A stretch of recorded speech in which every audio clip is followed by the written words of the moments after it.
Swayam Prabha. Digital India. Educated India.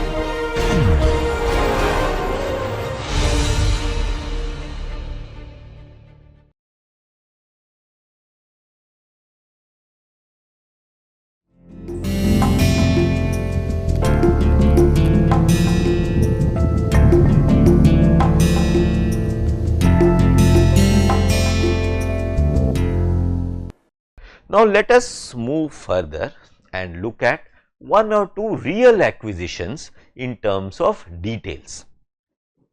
Now, one of the earliest brand acquisition that was made by an Indian company, an acquisition of a foreign brand by an Indian company, happened in the year 2000.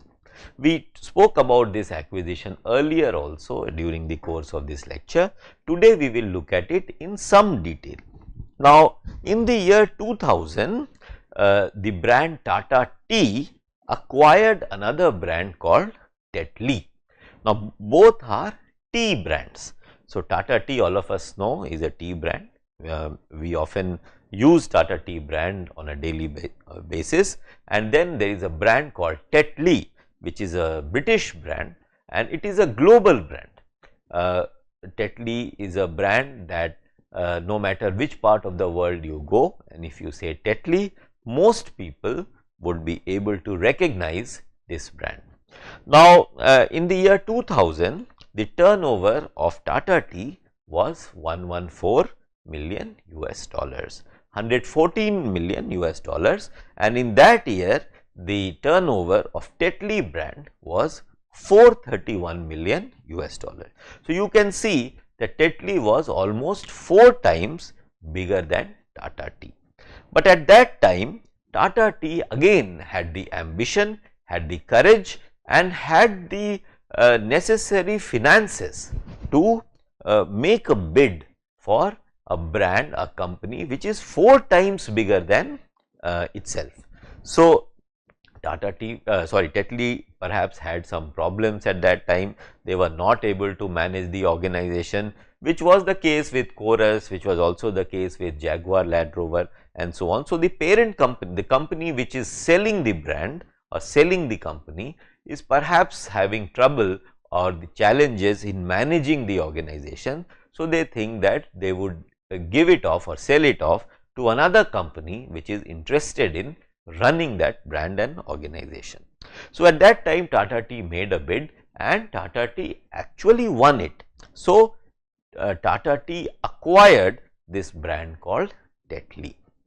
This was, as I said, it is one of the first acquisition of Indian brand, of foreign brand by an Indian brand, and it made a big splash in the global newspapers and in the global marketplace. Everybody suddenly started noticing what brand or which company is this Tata which can acquire a brand as big as Tetley.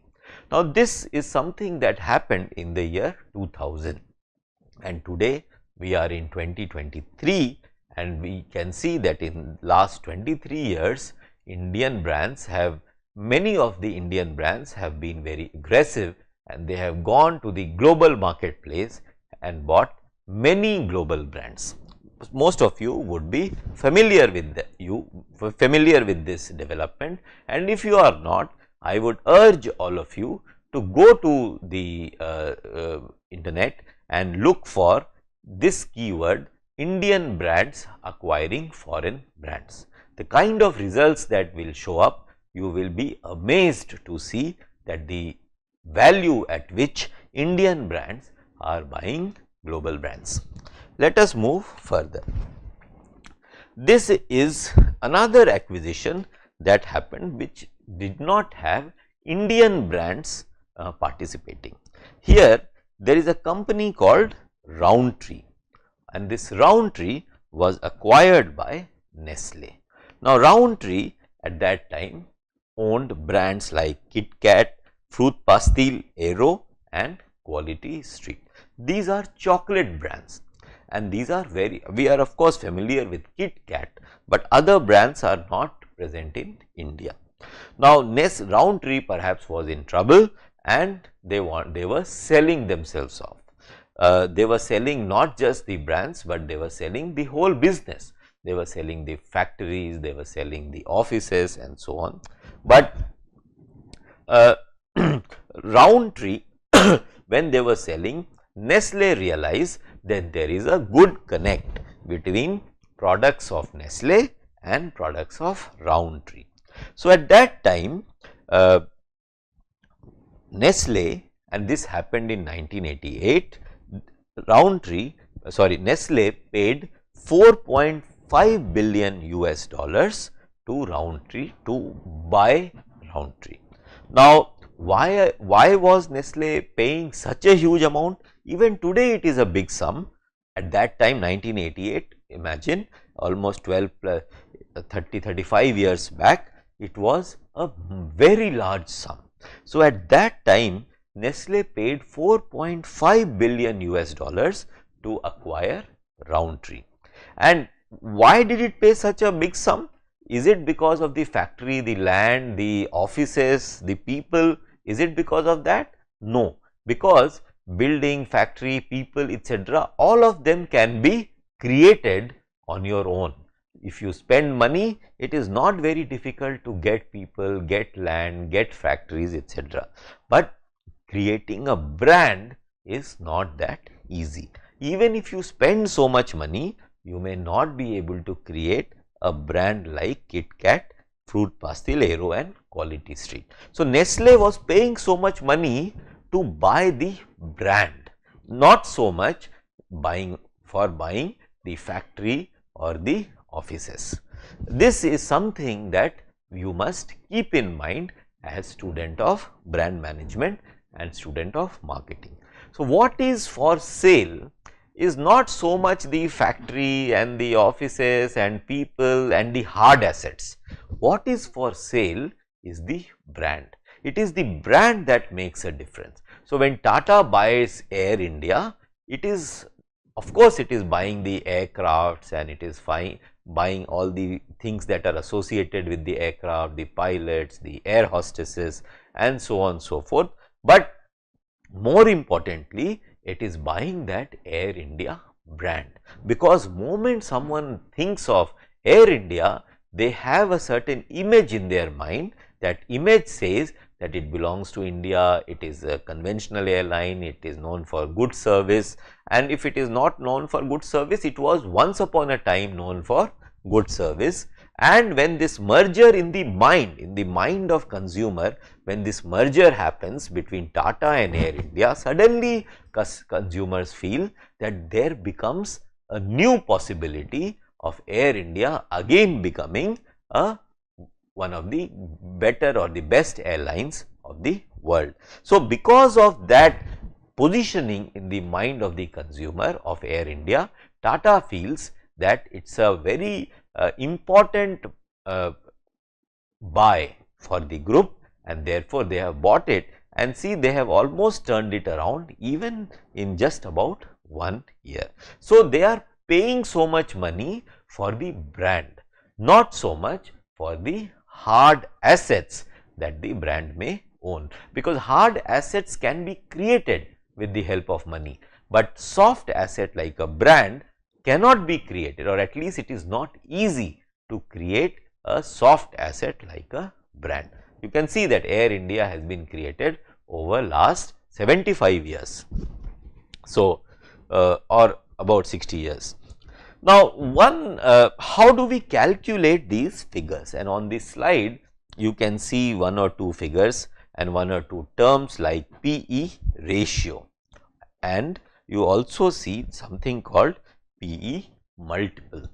Now, what are all these terms and what is this figure? General thumb rule is that when someone is buying another brand, they do 10 to 30 times of the PE ratio. Now, what is PE ratio? P, as I have told you, is price, and E is earnings. Now, exactly it is, P is the share price, which is, suppose you are buying say Tata Steel today. So, the share price of Tata Steel today, and earnings per share. Earnings per share means, suppose the price of Tata Steel today is 100 rupees. In last 1 year, this share of Tata Steel has given 5% return. So, perhaps in this year, at the beginning of the year, the price of Tata Steel was 95 rupees, now it is 100 rupees. So, the earnings per share is 5 rupees.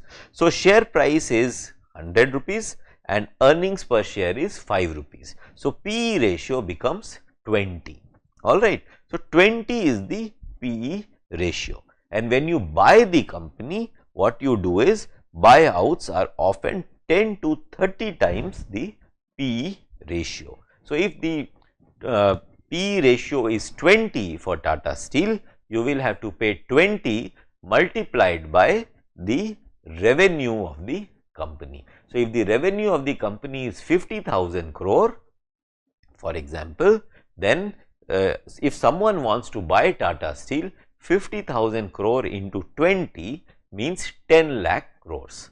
So, today if you wish to buy Tata Steel, you will have to pay an amount of 10 lakh crores. So, that is how it is a very loose calculation, 10 lakh, yeah, 20 into 5, yeah.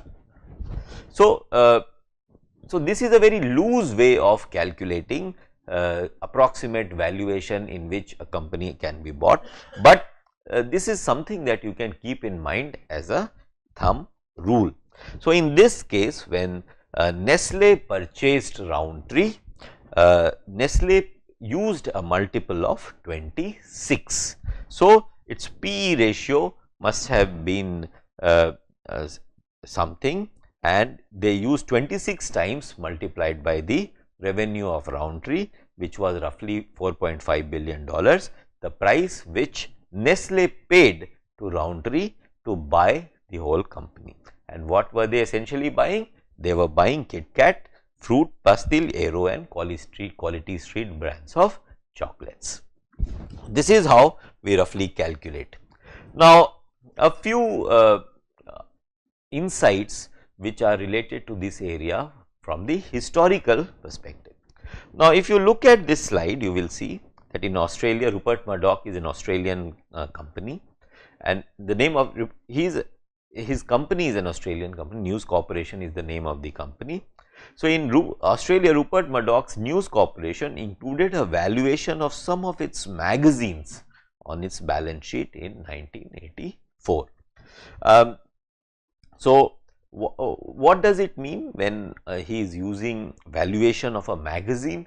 Now, see, magazine business is not a very large business. Okay, it's the revenue of the magazine may not be very high, because it may be, say, a monthly magazine. A monthly magazine means in a year you will have only 12 issues, and 12 issues, how many advertisements can you really have in one magazine? So, the amount that you would earn from magazine cannot be very high. However, these magazines have very high value in terms of recognition. Many people know about it, they read it and so on. So, the top of the mind recall is very high. So, while the business may be small, but the brands are very big. So, what Rupert Murdoch did in 1984, he included valuation of some of the brand valuation of some of the magazines into his balance sheet. Similarly, British firms, they also started using value of the brand to boost their balance sheet. So, if they add the value of the brand, suddenly the balance sheet becomes better looking, because it has higher amounts shown under assets. Similarly, in the United States, generally accepted accounting principles mean placing a brand on the balance sheet would require amortization of that asset for up to 40 years.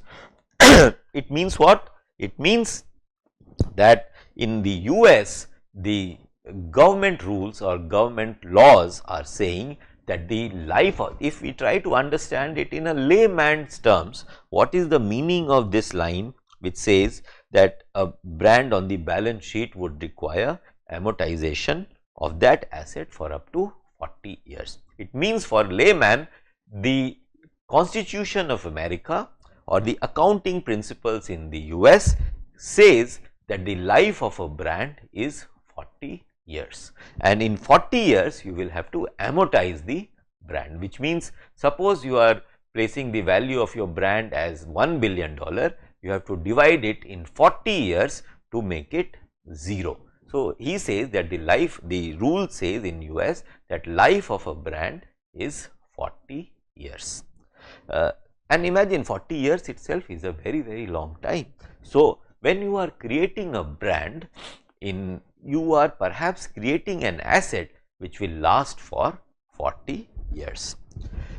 This charge would severely hamper firm's profitability, of course, because you are amortizing it for over 40 years. What does it mean? It means $1 billion divided by 40. So, every year you are having $25 million going away from your balance sheet, which means if your profit is $30 million, 25 will go into the amortization, and therefore only $5 million will remain as a profit, because of which what will happen? One, of course, your profitability will come down, but more importantly, which is an immediate fallout, is because you will show less profit, you will have to pay less taxes. So, this is also one way of saving taxes by the companies in the US. Let us move forward.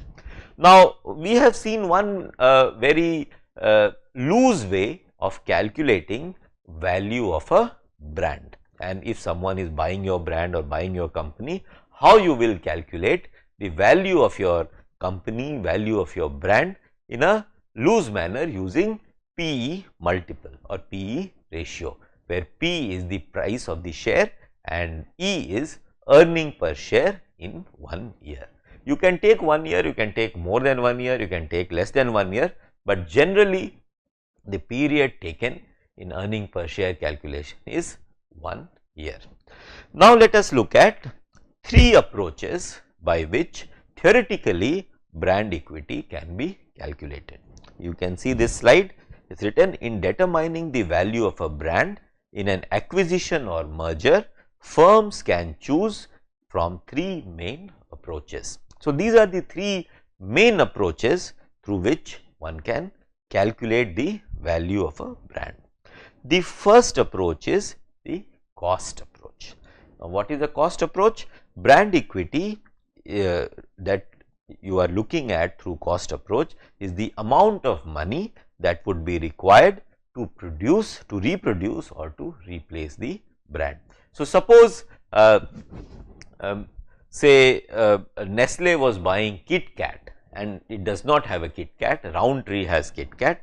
Now, if Nestle has to create that brand Kit Kat once again, and it may create the same, it cannot create the same brand Kit Kat because it does not own it. So, Nestle has to create a brand which is as big as Kit Kat.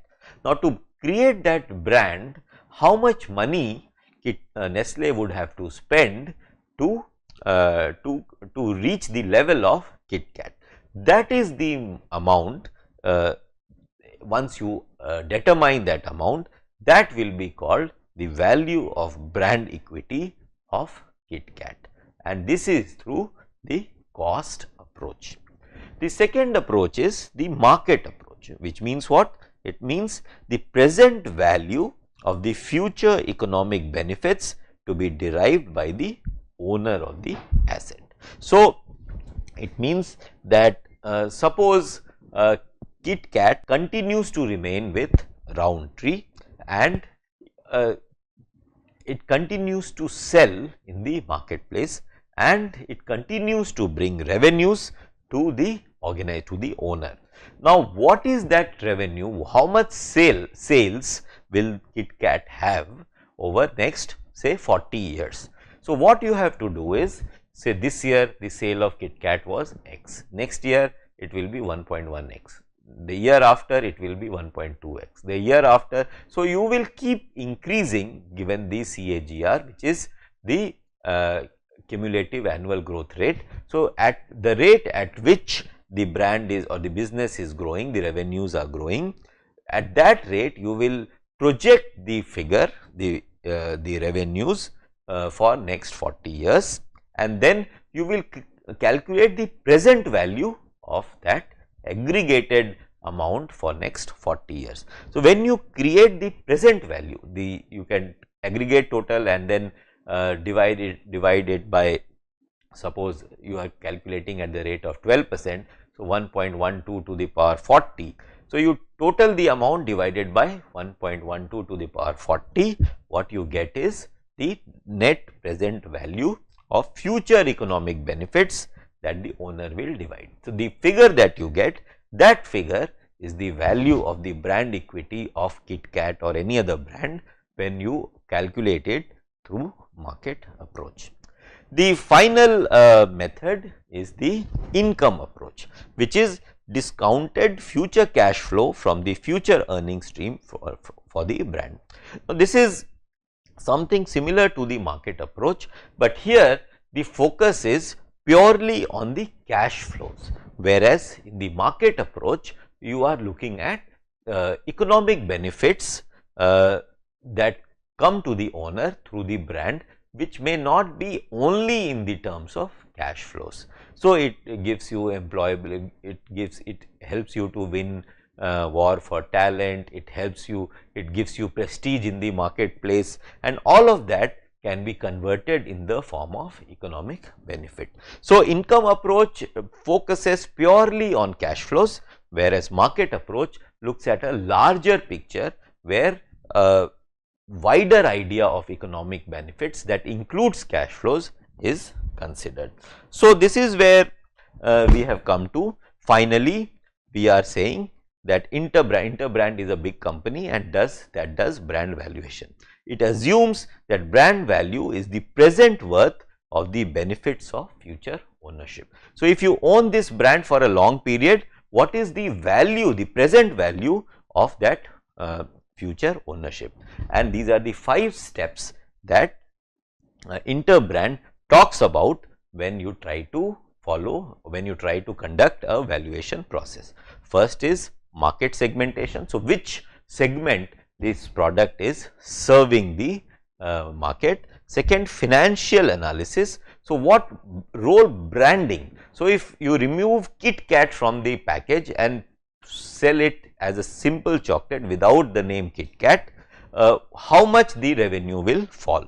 So, you identify the contribution of the brand when you are actually projecting the revenue.